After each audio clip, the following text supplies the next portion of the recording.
When I flip through older creative journals, there's some pages that I find absolutely beautiful and I want to pat myself on the back because I feel like I did a good job. But then there's other pages where I would prefer to just tear them out, but I don't because I don't want it to jack up the stitching of the book. And when I say beautiful, I'm not talking about the content of the page, like the words I chose or the type of ephemera that I chose or anything like that. I'm talking about the way that I chose to arrange all of the elements on the page to create a cohesive narrative or a cohesive piece of art. Here's an example of a journal page that I feel proud of next to a page that I feel like I could have executed a little better. Now, there are things that I like about both, but the one thing that this one has that the other one doesn't is a good sense of balance, specifically a good sense of radial balance, which is when the design has a single point of focus and the other elements radiate around that single point. And that's what I want to talk to you about today, the different ways that you can use balance to elevate your journal pages. There are 4 primary forms of balance that we'll cover in this video. There will be a short quiz at the end and a homework assignment. You will be graded on participation, so make sure you hit that like button, and you will receive extra points if you leave a comment below.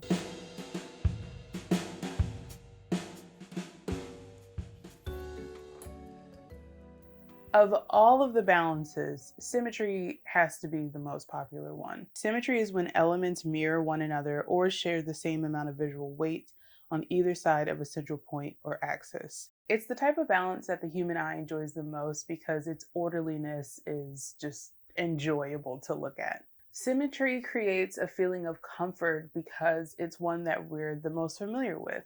The obvious central axis and equally distributed weight on either side of that axis creates a sense of stability. An artist might want to use this type of balance if they want their page to have a traditional feeling. For instance, this artist designed this page as if it were a newspaper.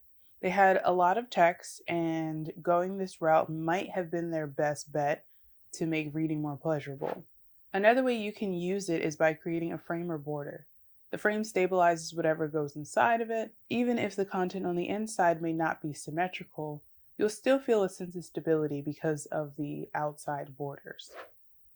Symmetry is also a great tool for creating patterns or showing off differences in a pleasing way. It works best when you're using objects that are similar to each other.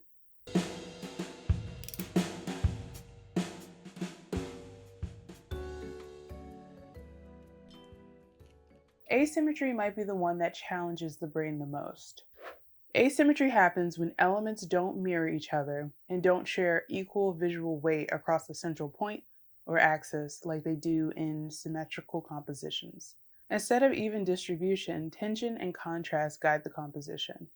It's the type of balance that you use when you want to keep the eye moving because it feels dynamic and unexpected. Starry Night by Van Gogh is one of the more famous paintings that illustrate asymmetry at its best.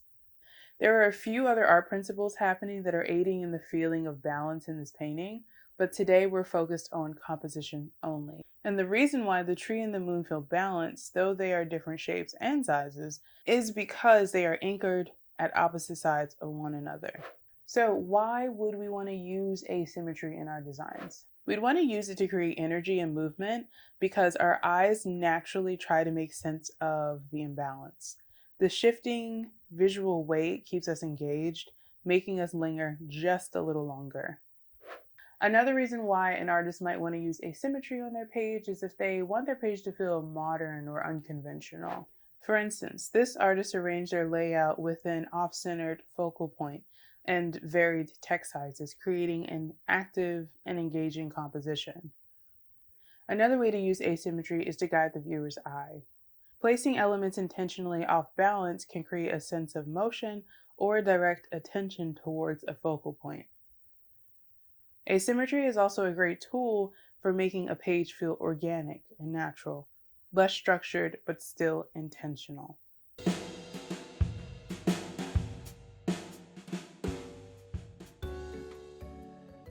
Flowers come to mind when I think of radial balance. Radial balance happens when elements radiate outward from a central point, creating a sense of harmony and movement.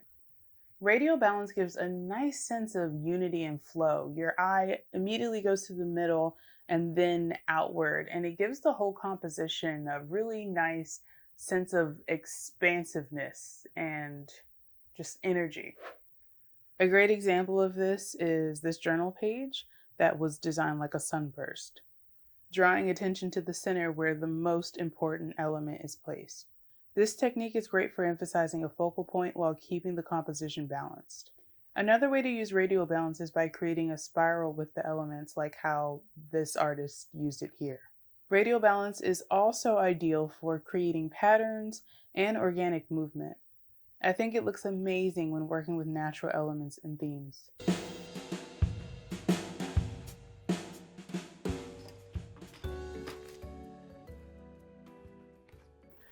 Mosaic, also known as crystallographic, is one of the more textured types of balances. It happens when elements are evenly distributed across a page without a single focal point, creating a sense of rhythm and texture like quilts, pattern, textiles, and of course, mosaics. I love mosaic compositions. I love looking at them, although I don't typically have the patience to create them.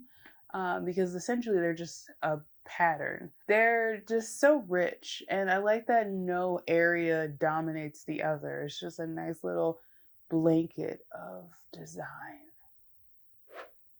An artist might choose this type of balance to create a sense of movement and texture. For example, this journal page is designed like a tiled pattern. There are no single elements that stand out, but together they form a unified design. This technique also works well for pages full of fragmented thoughts or pieces of ephemera, like this page right here. This balance form is also a great tool for layering textures and creating rich, detailed spreads. It works best when using a mix of similar sized elements to achieve an overall visually engaging effect. So yeah, those are the 4 balances, and you're probably familiar with most of them. Or if you didn't know the name, you've probably used them intuitively. But yeah, before we get to the homework and the quiz, because that's still happening before this video ends, I want to remind you that, like with all principles that we'll be covering in this series, you are encouraged to mix and match, use 2, 3, all of them at once to create a composition that is uniquely you. So your homework for this week is to go for a walk anywhere. It could be around your neighborhood, in the mall, at your job, wherever. Go for a walk and see if you can recognize any of these types of balances at play IRL. Take a picture of it, go home with your photo, and then use the compositions that you took pictures of as inspiration for your journal spreads. You can turn your homework in on our Facebook group. What's a group?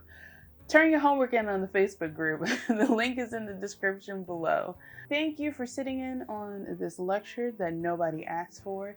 My name is Bree from 1134 Press, where I share creative journaling inspiration, and I wish you luck on your quiz.